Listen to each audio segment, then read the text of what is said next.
ሰላም ክቡራትና ክቡራን የሴርዋና ቶፕ ተመልካቾቻችን እንደምንረፍዳችሁ ከሴርዋና ቶፕ ወደ እናንተ የሚደርሰውን የዕለቱን አዲስ ነገር የዘገባ ጥንቅራችንን አጠናቅረን ይዘን ቀርበናል። ይህን የዘገባ ጥንቅር ደግሞ ወደ እናንተ ማድረስ አብሬ ቆይታ ማድረጋውን የዘላለም ታረቀኝ ነኝ። እናንተም ደግሞ እስከ ዘገባ ጥንቅር ፍጻሜያችን ድረስ ከወዲሁ አብራችሁን ቆይታ እንድታደርጉ እያሳሰብኩ በስተመጀመሪያ አማቢ ነጥቦችን ማስደምጣችሁ ይሆናል።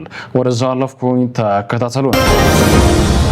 ህወሓት ፌዴራል መንግስቱን በትግራይ ላይ አዳዲስ ጥቃት ሊከፍት ተዘጋጅቶ በማለት ከሰሰ። ዓለም አቀፍ የሳይበር ደህንነት ጉባኤ በአዲስ አበባ ሊካሄድ ነው። በትግራይ ከስራ ቦታ ከመንገድና ከመኖሪያ ቤት እየተካሄደ ያለው አፈሳ የፈጠረው ስጋትም የምንዳስሰው ይሆን። ባለፉት 9 ወራት በተፈጸመ በኤሌክትሪክ መሰረተ ልማት ስርቆት ከ239 ሚሊዮን ብር በላይ ኪሳራ መድረሱን ተገለጸ። በሌላ በኩል የሶማሊያ ጦር አዛዥ እና የግብጽ መከላከያ አትሽ በወታደራዊ ትብብርና በአሱም ድጋፍ ዙሪያ ተወያይተዋል። እነዚህ አበይት ነጥቦቻችን ነበሩ። ሌሎች ዘገባዎችም ይኖሩናል። ወደ ትንታኔው ዘገባዎች አልፈናል። ህወሓት ፌዴራል መንግስቱን በትግራይ አዲስ ጥቃት ሊከፍት ተዘጋጅቷል በማለት ክሱን አሰምቷል። መንግስት የድሮን ጥቃቶችን በመፈጸም ጦር ሰራዊቱን በማነቃቃትና በትግራይ ላይ እቀባ በማድረግ ሁለተኛ ዙር ጦርነት ሊያካሂድ በመዘጋጀት ላይ ይገኛል ያለው ህወሓት የፌዴራል መንግስቱ ባለስልጣናት የትግራይ ኃይሎች በጦርነት ሳቢያነት የሚከሰቱ ጦርነት ዝግጅቶችን አቅጣጫ ለማስቀየር ነው በማለት ተችቷል። በትግራይ ስላለ ሁኔታ የፌዴራል መንግስት ባለስልጣናት የኢትዮጵያ ህዝብና ዓለም አቀፍ ማህበረሰብ እያሳሳቱ ይገኛል በማለት ጭምር ህወሓት ወቅሷል። ህወሓት ባለፉት 3 ወራት ለጦርነቱ ተፈናቃዮች ይቀርብ የነበረው የሰብአዊ እርዳታ መቋረጡንም አረጋግጧል።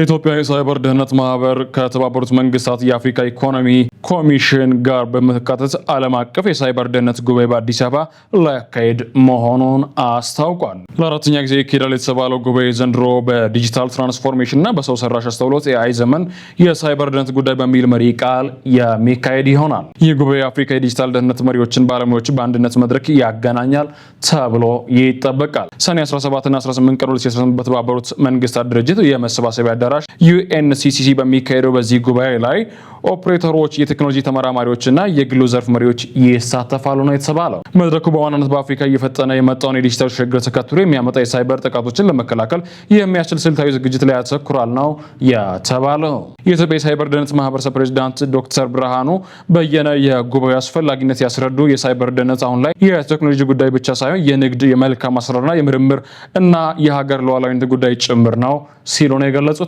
አሳማኝ የዲጂታል ሽግግር ኃላፊነት የተሞላበት የሰው ሰራሽ አስተውሎት ኤአይ አጠቃቀም እንዲኖር ጠንካራ የሳይበር ደህንነት አሰራርና የመቋቋም አቅም መገንባት ተቀዳሚ ተግባር መሆን እንዳለበትም አክለው ገልጸዋል። በተጨማሪም ጉባኤው በነደፈው ሀሳብ ላይ ብቻ ከማተኮር ይልቅ በተግባራዊ ተሞክሮች ላይ የሚያተኩር መሆኑም አረጋግጠዋል። በተጨማሪ በአፍሪካ ተቋማት ውስጥ የሚታዩ የክህሎትና የሰው ኃይል ክፍተቶች በተለይ ዘላቂ መፍትሄዎችን ለማምጣት ምክር ሀሳቦች እንደሚመነጩ ይጠበቃል። የኢንፎርሜሽን መረብ ደህንነት አስተዳደር፣ ኢትዮ ቴሌኮም እና ኢትሶች የመድረክ አጋር አዘጋጆች እና የስፖንሰርሺፖች ይገኙበታል ነው የተባለው። የትግራይ ክልል ሰላምና ጸጥታ ቢሮ በትግራይ የተመለመሉ ወጣቶች ለሰራዊት እየሰለጠኑ መሆኑን ለቢቢሲ ትግራይ ገልጾ የምልመላው ሂደት ግን በክልሉ መንግስት እንዲፈጸም ተነግሯል ነው ያለው። ቢቢሲ ያነጋገራቸው በክልሉ የተለያዩ ከተሞች የሚኖሩ ወጣቶች ከስራ ቦታቸው፣ ከመዝናኛ ስፍራ እንዲሁም ከህዝብ ትራንስፖርት ላይ በግዳጅ በወስደው ወደ ተለያዩ ካምፖች መላካቸውን ተናግረዋል። ቅድሚያ ለሰብአዊ መብቶች ኢትዮጵያ በክልሉ የትግራይ ጸጥታ ኃይሎች በክልሉ መጠነ ሰፊ አፈሳና የግድ ወታደራዊ ምልመላ እያካሄደ መሆኑን በመጥቀስ መግለጫ ማውጣቱ ይታወሳል። የሰብአዊ መብቶች ተሟጋች ድርጅት ይፈጸምብኛቸዋል ከተባለው ከዘረዘራቸው አካባቢ መከላከል የሰሜን ምስራቅ ዞን፣ ማዕከላዊ ዞንና ምስራቃዊ ዞን ይጠቀሳሉ። ለ2 ዓመታት የተካሄደው ጦርነት በአስቆመው የፕሪቶሪያ ስምምነት መሰረት የተቋቋመ ጊዜያዊ አስተዳደር በማፍረስ ከጦርነቱ በፊት የነበረው የክልሉ ምክር ቤት ስልጣን ከያዘ በኋላ በህወሓት መሪዎችና በፌዴራል መንግስቱ መካከል ውጥረት ተፈጥሯል።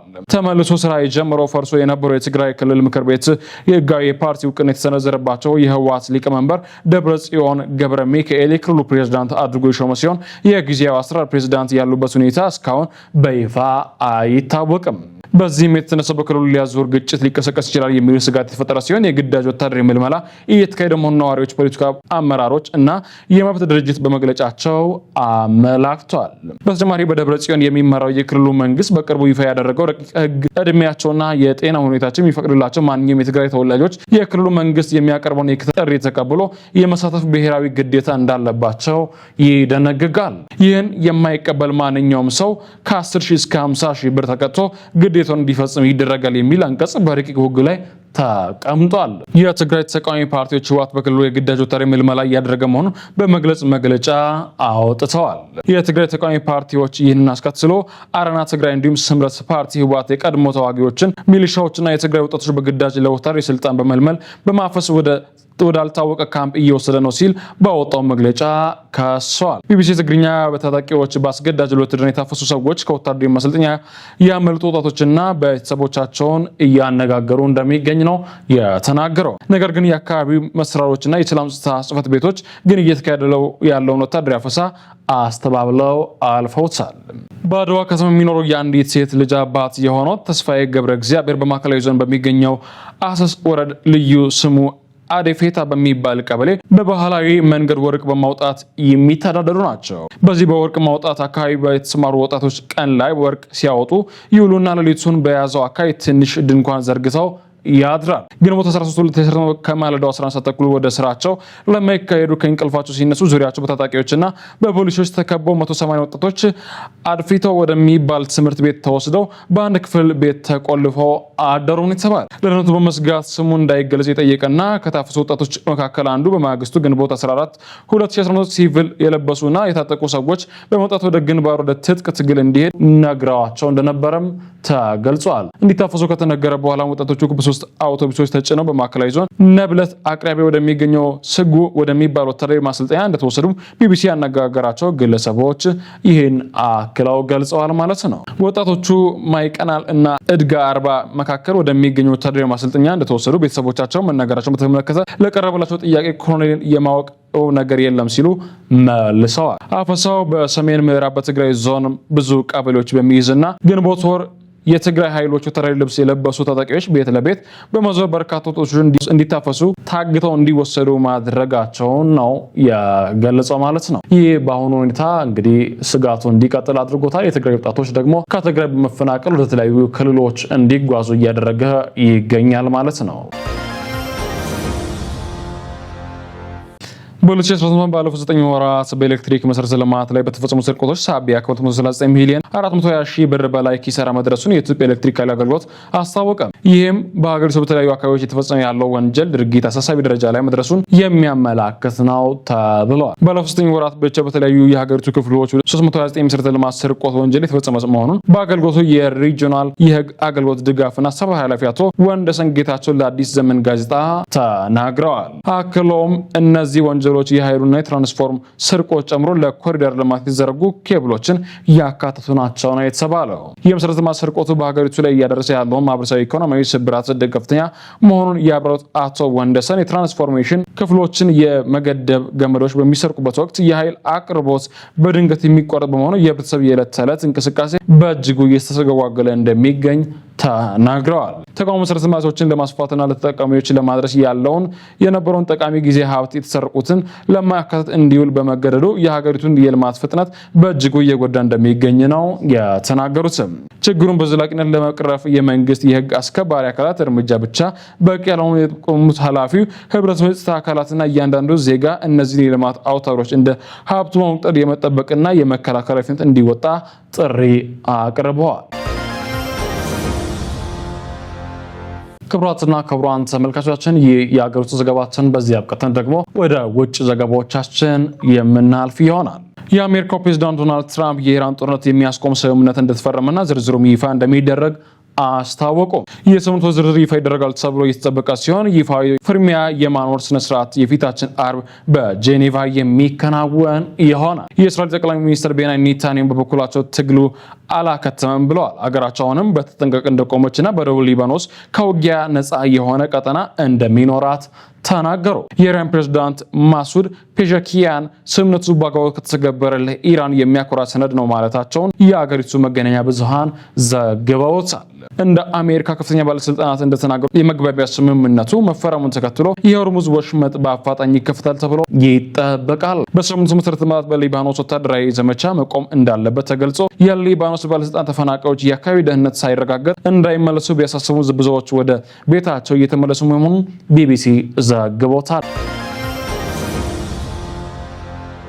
የሶማሊያ ጦር አዛዥና የግብጽ መከላከያ አትሽ በወታደራዊ ትብብርና በአውሱም ድጋፍ ዙሪያ ተወያዩ። የሶማሊያ ጦር አዛዥና የግብጽ መከላከያ አትሽ በሁለቱ ሀገራት መካከል ያለው የደህንነት ትብብር ይበልጥ ለማጠናከር በሞቃዲሾ መምከራቸው ተገልጸዋል። ይህ ውይይት የሶማሌላንድ ጭምር የደህንነት ሽግግር እያፋጠነች በአልሸባብ ላይ የምታደርገውን ዘመቻ በቀጠለችው በዚህ ወቅት በሁለቱ ሀገራት መካከል እያደረገ የመጣውን ወታደራዊ ትስስር በግልጽ የሚያመላክት ሆኖ ተገኝቷል። እንደ ሂራን ኦንላይን ዘገባ የሶማሊያ ብሔራዊ ጦር አዛዥ ሜጀር ጀነራል ኢብራሂም መሐመድ ሰኔ 8 ቀን 2018 ዓ.ም በሶማሊያ የግብጽ መከላከያ አትሽ ከሆኑት ሜጀር ጀነራል አህመድ ፋታይ አብዱል ስታር ጋር የተገናኙትን ጉዳይ መክረውታል። በውይይታቸው ወታደራዊ ስልጣን ለሶማሊያ ኃይሎች የሚደረገውን የአቅም ግንባታ ድጋፍና በአፍሪካ ህብረት የሶማሊያ ድጋፍና መረጋጋት ተልዕኮ አሱም ማዕቀፍ ውስጥ የሚደረገውን ትብብር ጨምሮ የሁለትዮሽ ወታደራዊ ግንኙነትን ማጠናከር በሚቻልባቸው ሁኔታዎች ላይ መክረዋል። እንዲሁም ደግሞ ሶማሌላንድ እያደረገችው ስላለው ሂደቶችም የዳሰሳ ሆነው ተገኝተዋል።